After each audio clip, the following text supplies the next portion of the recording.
Good day, folks. My name is Mukesh. Today is 13th of November 2025, and I begin the conversation with the beautiful greetings of Vande Mataram. Those of you from the motherland, you would know Vande Mataram is our beloved national song, which was written by Bankim Chandra Chattopadhyay more than 150 years ago. And this very song also led freedom movements, enabling or helping our ancestors to win the well-deserved independence in 1947, which was also sadly the time when our ancestors were subjugated to mass slaughter, mass exodus,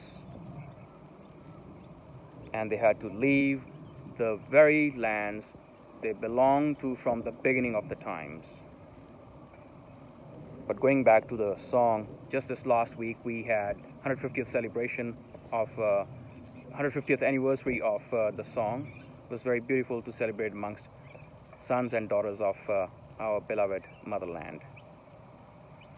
But I was also a bit disturbed to find out that the original song had 6 stanzas or paragraphs removed or obliterated. I was a bit disturbed, but I decided to dig a bit deeper, but only even more disturbed to find out that the 6 stanzas or paragraphs had references to our divine mother goddesses Ma Durga, Ma Lakshmi, Ma Saraswati.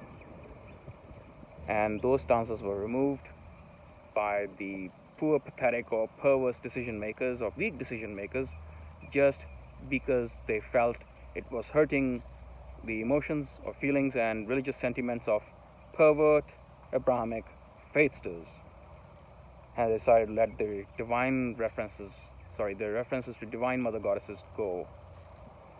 What a bad decision, what a perverse decision of the highest order that was made. Our existence is very much directly connected to these divine mother goddesses because they built our existence on this motherland. So if their divine existence is hurt, our existence is hurt too. If you don't think that is the case, let me make it clear for you. First, in 1935, we were forced to let direct reference to our mother goddesses, divine mother goddesses, go, which was translated with our ancestors losing the very motherland they belonged to from the beginning of the times during the time of independence. So the first blow was given to our spirit, to our conscience. Then it manifested in the form of physical harm, physical hurt, forcing our ancestors to leave the very lands they belonged to from the beginning of the times. If you think it stopped that day, now look at the bombings, the lynchings, the hackings, the beheadings, or these incidents of perverse form in our motherland even today. Just this last week,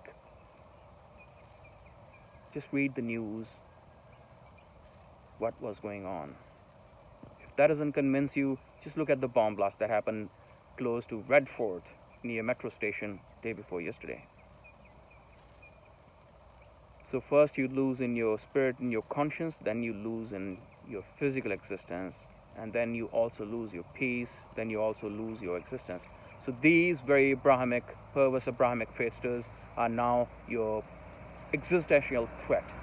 They cannot stand your existence on the planet, therefore they feel, because it is ordained by some kind of a pervert god they believe in, they have the right to remove you by any and every means possible. That is what is happening to you.